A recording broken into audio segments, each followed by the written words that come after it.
you first heard it, you were like, come on, that's conspiracy. Because, I mean, who names something Agenda 21? I mean, when I flew into Seattle Airport one night, and the Department of Homeland Security actually paints their helicopters, I'm not kidding, black. And I'm like, come on, guys.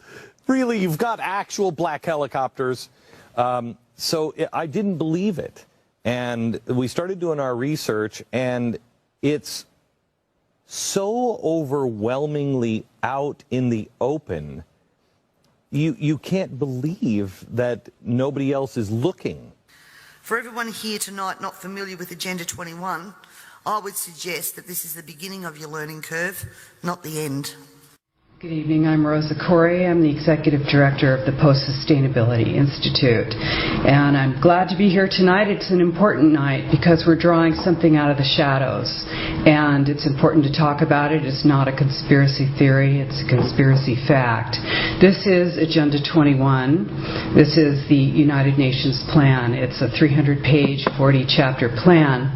And ICLEI was created in 1990 prior to this plan's adoption to implement United Nations Agenda 21, Sustainable Development worldwide. Sustainable development is a term that was defined by the United Nations, and all of these terms come out of the United Nations. Smart growth is part of the United Nations Agenda 21. Your general plan elements are designed in accordance with United Nations Agenda 21 principles.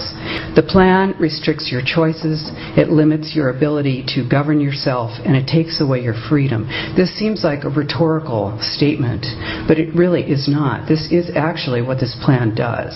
And using the cover of environmental concern, our private property rights and our civil rights have been diminished, and they will continue to be so unless we call a halt to it. ICLEI is the International Council for Local Environmental Initiatives, but it changed its name so that you wouldn't know that it's international.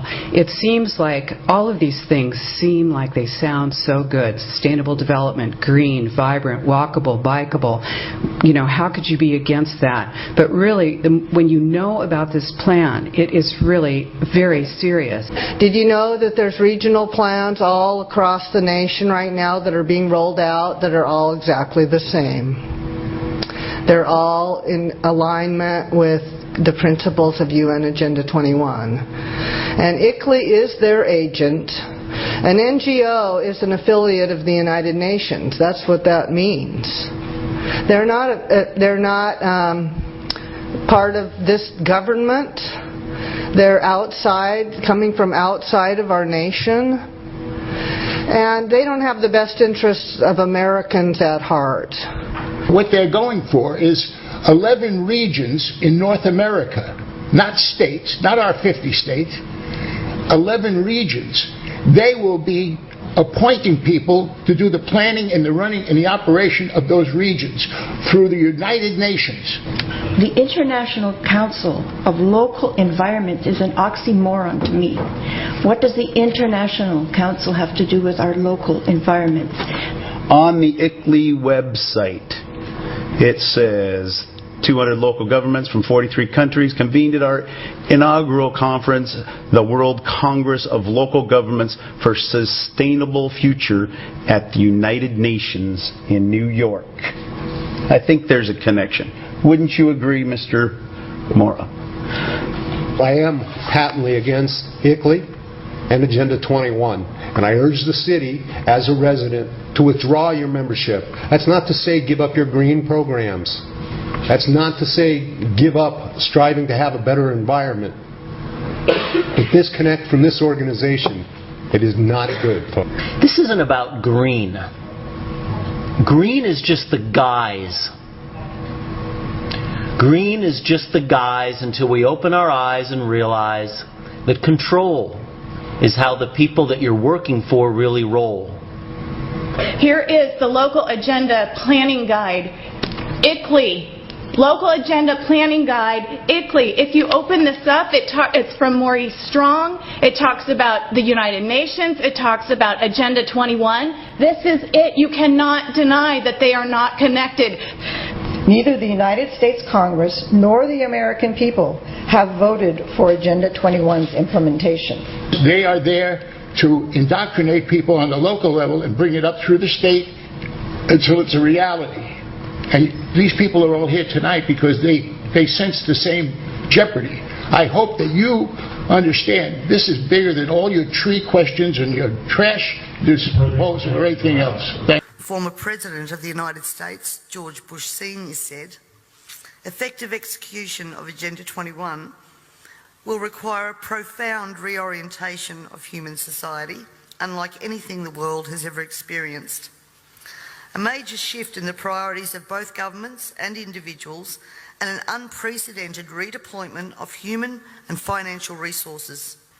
Dixie Ray, former Washington State Governor and Assistant Secretary for Oceans and International Environmental and Scientific Affairs, stated, Agenda 21 seeks to establish a mechanism for transferring the wealth from citizens to the third world.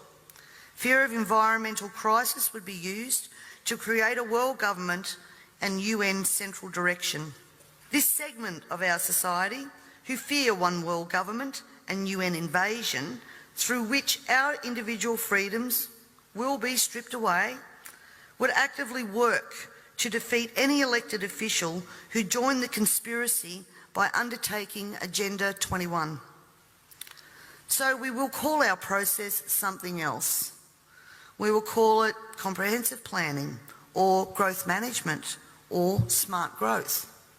We ended up with sustainable development. Sustainable development has become the popularized expression for Agenda 21. Agenda 21 is the 1992 United Nations Rio Declaration on the Environment and Development. It is the agenda for the 21st century you're living in today. For a brave new world where everything that you cherished and held true will no longer exist. Agenda 21 defines itself as the comprehensive plan of action to be taken globally, nationally, and locally by organizations of the United Nations systems. It also elevates nature above man. And it contains something called the precautionary principle, where basically you're guilty until you're proven innocent. Sustainable development is the philosophy designed to bring human beings across the globe under the full control of a narrow human elite. It's a 40-chapter document to basically control the world. It's based entirely on socialist control mechanisms. Sustainable developers have designed a global movement coordinated through a global to local action plan to create world government in accordance with certain objectives. The focus of sustainable development is the abolition of private property, societal undermining of the family, and abandonment of the constitutional protection of unalienable rights as described in the Declaration of Independence. You see, I sat on the Santa Cruz Agenda 21 committees. Now, this was a lot of crazy ideas. This was back in the mid-90s. Crazy ideas I heard. Mother Earth's surface wasn't to be scratched. Human beings were to be concentrated into human settlement zones. Educational systems were to focus on the environment as the central organizing principle. All aspects of life were covered. Well, I went to these committees at the request of some people who told me that I needed to understand what was going on, and I came back and I said, this is craziness. This is so silly. It has no chance of having any effect on our society. Well, I was wrong. The United States government's support for sustainable development, Agenda 21, is very clear. In 1992, while the Rio Conference was going on, George Bush, then president, was there where he executed the Agenda 21 protocols on behalf of the United States and brought it back to Washington, D.C. Within a year, Bill Clinton, by executive order, no congressional review, established the President's Council for Sustainable Development. In Santa Cruz, we've got a 2-lane freeway system. We need 4, but what we're getting is hundreds of millions of dollars of federal money to take a dilapidated rail line that Southern Pacific wants to put in the hands of somebody else so that a commuter line can be built along the railroad track. That'll be followed by 14-story buildings where people will live and stack them and pack them units, where developers or so-called sustainable developers will build these high-rises with federal dollars.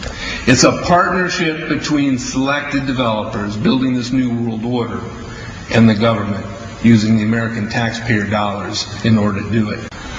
This is a map of the Wildlands Project.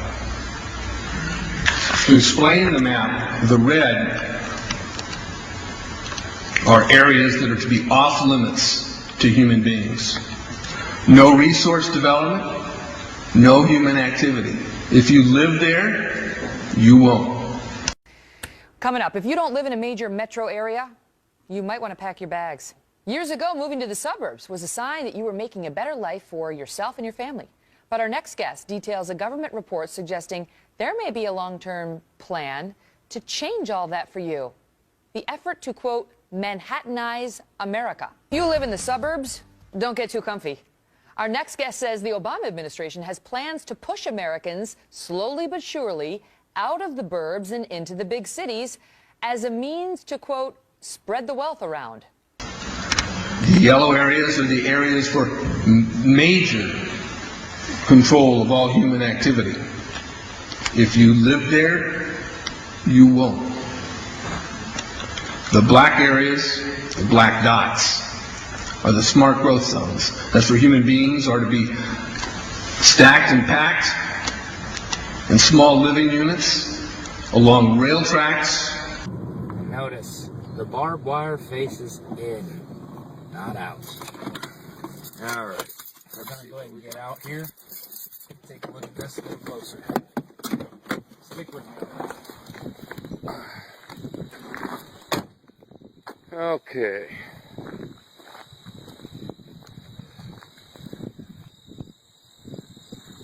And these buildings are pretty massive. They could hold a whole lot. Basically, there's 1, 2, 3, 4. All the way down there, there's another one over there and one in front of that. So there's 6 big buildings. And then you notice each of the doors are numbered. W01, W02, W03, warehouse being able to E-211. And again, we'll get a closer look at the barbed wire here.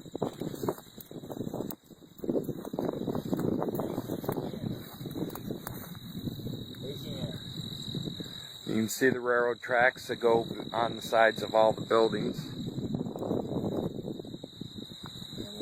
And it's pretty much been covered by a lot of people. You see the sign out there, hopefully, that says Homeland Security for the T. Don Hutto Residential Center. And so there it is. It's been designated as a FEMA camp in time of civil unrest or declared emergency. A stockpile of military vehicles were recently discovered occupying a secluded commercial property on the outskirts of Las Vegas, at the address of 5750 Sky Point Drive. It doesn't seem as if the Humvees and other military-grade vehicles are for sale, even though they are stationed at a former car dealership that has been stripped of its business logo and signs. It would appear as if the equipment is deliberately being hidden from the public on this secluded property surrounded by barbed wire fences. The front of the building, which can be seen while driving north on Interstate 95 while departing from Vegas, is littered with pedestrian vehicles. After closer investigation, it was clear that the former United Dodge dealership is some sort of military station, judging from the soldiers on the property all dressed and outfitted in army fatigues. However, there is no clear indication or signage posted certifying that it is a United States military base. One 18-year-old boy named Jonathan, who lives in the area, proclaimed the military has been there for 6 months now. His friends added, "We think it's a secret undercover operation or military base." Charlotte Iserby, I owe you an apology. I did not believe for the longest time it was a deliberate dumbing down. I thought the dumbing down was a natural consequence of a bad idea. Folks, it's deliberate. It's deliberate. The sustainable globalist goal is the orchestration of a planned fall of American principles, values, and lifestyles. The effect on the average American will be devastating. With modernizing technology, the ordinary person will live without independence, privacy, or substantive rights. This government has been working overtime to take away our rights to common law through many pieces of legislation. Common law is what guarantees us an ability to correct injustices. This coming year, I promise you, you will also hear debate over a number of pieces of legislation that will further erode our common law rights. And you have to get behind me on this, ladies and gentlemen, to stop this from going through. As Agenda 21 became more and more apparent to me, I began using the line in Parliament that government was now declaring war on its own citizens. And that goes back as far as 2008. This, of course, led me to being labelled a conspiracy theorist. But here we are now, openly talking about Agenda 21 and the ramifications we will see in a short period of time if this is not stopped in its tracks. The environmental crisis will be the international disaster that will unlock the new world order, one world government.